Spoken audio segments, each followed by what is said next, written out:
Welcome back, guys, to this amazing episode of Christianity over Islam with Sam Shamoun.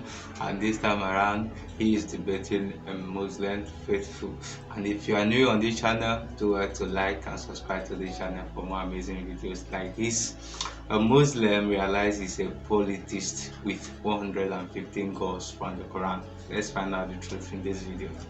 Okay, my next question would be, how come Jesus worships another God? He doesn't worship another God. He worships the Father because he's not the Father. If Jesus is not the Father, but he's the Word of the Father, his Son that became flesh. And prayer is not just worship, it's communication. And Jesus is the perfect man. Do you want him to ignore the Father and not speak to him?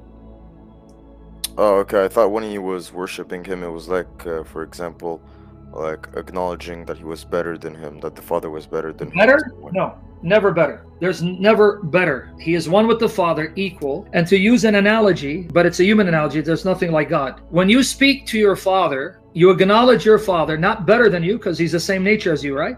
Yeah, but... Are you less human than your Father? Am I less... Sorry, you might cut up. Am less I less human? what? Are you less human than your Father? No, I'm... So then no. your Father cannot be better than you in nature because you're equal in nature, but he's greater in authority, right?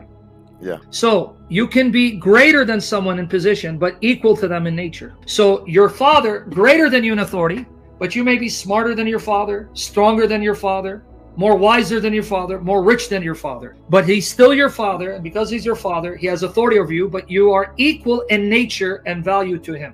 Yeah. So Jesus being the Son of God, the Word of God, the Father has authority over his Son, but the Son has the same nature of the Father, and so is equal to the Father in nature and value. Don't confuse the two. Okay. My next... Okay, so just rapidly, does Don't the wrap it up. Father I want to worship... talk to you, but can I ask you, and I'll let you ask your next question. You have a problem with Jesus, let's say, worshiping or praying to the Father, let's say. But you should know this if you follow me. According to your authentic tradition, even in the Quran, not only does Allah pray, but the Quran will actually come and speak with Allah, and the surahs of the Quran will come to Allah and argue with Allah to intercede for you who recite it. How's that possible? How's that possible? I'll give you the hadith, but let me repeat what I just said. If the Quran is the speech of Allah and it's not a living entity, like Jesus is the speech, the word of the Father, but he is a living person, distinct from the Father, which is why he can speak to him, even though he's inseparable from him. If the Quran is not a living entity that can speak, how does the Quran and the surahs of the Quran, Surah Al-Baqarah, Surah Imran, which is in the Sahih narration, I'm going to give it to you in a minute, go before Allah and argue with Allah and make Allah forgive those that recite the Quran? How's that possible if this is Allah's speech? Is Allah speaking to himself? Again, it would be hypocritical if I speak on something I don't know. Well, let me give you the hadith. I'm going to give you the article in the hadith, and then you can go back to your scholar. So you don't think I'm lying. It's from Sahih Muslim and other narrations that are deemed Sahih. So let me give it to you. Hold on. The Talking Quran, Uthman ibn Farouk's lies exposed. So here it is for the rest of you. Because see, what did I say? Never use an argument against the Trinity that can be used against the Quran if you want to stay Muslim. You can be an atheist, and then we have a different conversation. Sahih Muslim, here it is, online. The chapters of the Quran will appear as flocks of bird, and they will make shifah, intercession, for those that recited the Quran. Here it is. So how does the Quran speak to Allah if the Quran is Allah's speech? Is that Allah speaking to himself? I don't know. Exactly. This is the stuff they're not going to teach you. And when they teach you, oh no. Alright, guys, he said that he doesn't know. You see, we Christians will believe that Jesus is the Son of God and also the Word of God. And like Shamoun said, it's a prayer, it's a communication. Jesus cannot ignore his Father. He has to speak to the Father. So for him speaking to the Father does not mean that he is worshiping the Father. He has to talk to the Father. It's a form of communication. And also Sam Shamoun asking a very important question that if the Quran is the word of Allah but not a living entity, and then the Quran now comes to Allah to make supplication on the day of resurrection to Allah on behalf of the Muslim, how is it possible? And he said that he does not know. And then can you see this level of deception here right now? Christians believe that Jesus is the Word of God, and He is a Son. He's a living Word of God, and He good to speak to the Father. But they Muslims, they believe that the Quran, who is not a living entity, can go to Allah to speak to Allah on their behalf. Let's get back to this video to get more details. And it doesn't, yeah, it doesn't mean what it says, I know. So make ta'wil. Here you go. Abu Umama said he heard Allah's messenger say, recite the Quran, for on the day of resurrection, it will come as an intercessor for those who recite it. Wait, the Quran is going to be a Shafi intercessor for you if you recite it, but then it gets worse for you. Recite the two bright ones, Al-Baqarah and Surah Al-Imran, that's chapter 2 and 3. Why? For on the day of resurrection, they will come.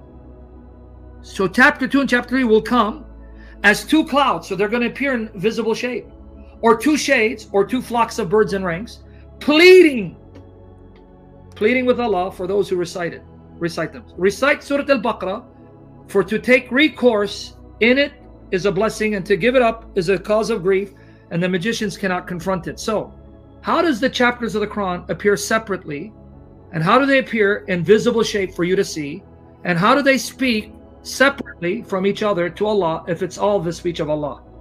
Yeah, I guess I'll have to show that to someone in my masajid. Yeah, so to Shamsi, the guy who verified this. Okay, but my point is, if this is true, and it is because it's Sahih Muslim, it's not Da'if, brother, Sahih Muslim. If this is true, that means each chapter of the Quran is living and conscious, and each chapter of the Quran can appear separately, and it can appear in a shape that you see these chapters. And that means if the Quran has 114 surahs, that means you have 114 uncreated living beings who can appear visibly and speak and argue with Allah. So how many gods do you have, dude? One. Well, no, because there are 114 surahs. They're uncreated because the Quran is uncreated. Each surah can appear visibly and speak. That's 114 uncreated living beings who can speak, and some of them will speak with Allah. That means if I do math, 114 and Allah, that's 115 gods or 115 divine persons. Welcome back. I believe you learned something new from this amazing video. The Muslim community, I hope you know that you are now worshipping 115 gods from this debate, because the guy could not give us a definite answer from the questions Shamoun had asked him. And one of the questions is that in the Quran they believe that in the day of resurrection, the Quran's chapter, which is the surah, which is 114 in numbers, will appear before Allah to plead to Allah concerning those who recite them. And if they appear, each one of them will speak differently concerning those that recite them. And Shamoun asked him, how do they appear and speak separately to Allah, since they are not living? The Quran, the surah, is not a living entity. And the guy said he has to go back to his sheikh or his imam to get more information.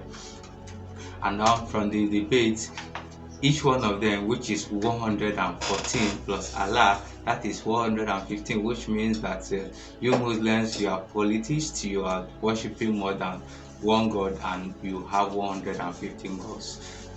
Let's know what you think in the comment section, and also don't forget to share our video with your friends and your family, and don't forget to subscribe to our channel for more videos. Thank you.